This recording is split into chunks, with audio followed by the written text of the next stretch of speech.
Special report की शुरुआत बड़ी खबर के साथ। भारत और चीन के बीच विवाद में विदेश मंत्रालय का बयान आया है।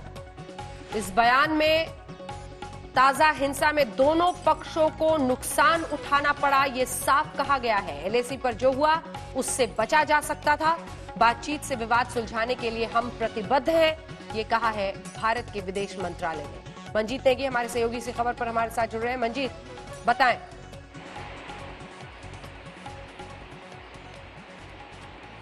अंजना, इस स्टेटमेंट के अलावा जो जानकारी हमारे पास मिल पा रही है उसके मुताबिक कल देर शाम ये घटना की शुरुआत हुई, जब बातचीत खत्म होने के बाद चीनी सेना की तरफ से गलवान नाला में उनके जो टेंट है उनको आगे खिसकाने की कोशिश हुई। और इसी कोशिश को रोकने के लिए भारतीय सेना के जो यूनिट वहां पर थी, बिहार रेजिमेंट की, उन्होंने रोकने की कोशिश की।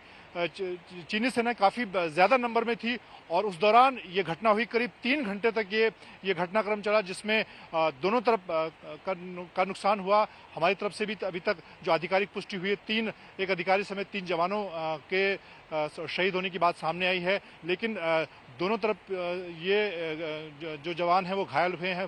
नंबर अभी घायलों की संख्या बढ़ सकती है, लेकिन बड़ी बात यह है कि चीन ने एक तरह से इस पूरे मामले में दोहरी रणनीति अपनाई है। जो बात सामने आई है, जो जानकारी मिल पा रही है, चीन की तरफ से इसकी शुरुआत हुई कल देर बातचीत खत्म होने के बाद देर रात ये घटना की शुरुआत चीन की तरफ से की गई, जब उन्होंने जो टेंट पहले पीछे हटाए थे उनको आगे बढ़ाने की कोशिश की और उसको रोकने के दौरान ये सारा घटनाक्रम हुआ, जिसमें जो पत्थर हैं उसकी मदद से, डंडों की मदद से ये हमला किया गया। चीनी सेना उस दौरान ज्यादा नंबर में थी और उसके बाद जब पीछे से उनके भारतीय सेना की तरफ से मदद भेजी गई तो उसके बाद करीब 3 घंटे के बाद ये पूरा घटनाक्रम कंट्रोल में हुआ। जी बिल्कुल, धन्यवाद आपका। मंजीत नेगी हमारे सहयोगी दे रहे थे जानकारी। उन्होंने बताया ताजा हिंसा में दोनों पक्षों को उठाना पड़ा है नुकसान, ये साफ कहा गया है और इसी के साथ जानकारी दी गई है। इस बीच आपको बता दें, कर्नल संतोष बाबू, पलानी हवलदार और कुंदन ओझा जवान, ये उन 3 शहीद हैं जिनको आज पूरा देश नमन कर रहा है, जिनकी इस दुर्भाग्यपूर्ण घटना में बीते दिन शहादत हुई थी।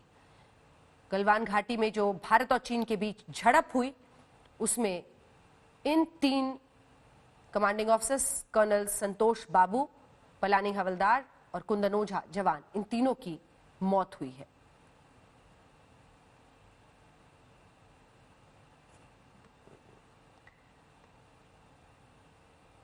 इन तीनों के बारे में आर्मी की तरफ से जानकारी दी गई, जिसमें कमांडिंग ऑफिसर की शहादत और 2 और सैनिकों की शहादत की बात थी।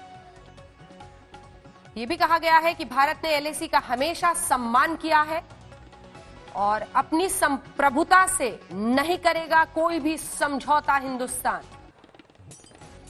ताजा हिंसा में दोनों पक्षों को नुकसान उठाना पड़ा है, यह भी साफ कहा गया है विदेश मंत्रालय की तरफ से। और यह भी कहा गया है कि हिंदुस्तान अपनी संप्रभुता के साथ कोई समझौता नहीं करेगा, लेकिन हमने एलएसी का हमेशा सम्मान किया है और हम बातचीत से विवाद को सुलझाने के लिए प्रतिबद्ध हैं। चीन को भी एलएसी का सम्मान करना चाहिए, यह भी कहा गया है। यानी साफ और स्पष्ट शब्दों में हिंदुस्तान ने चीन को बता दिया है कि एलएसी का सम्मान करना होगा। भारत भी करता है, चीन को भी करना होगा। बातचीत से सुलझाया जाएगा, लेकिन अपनी संप्रभुता की हर हालत में सुरक्षा करना भारत जानता है।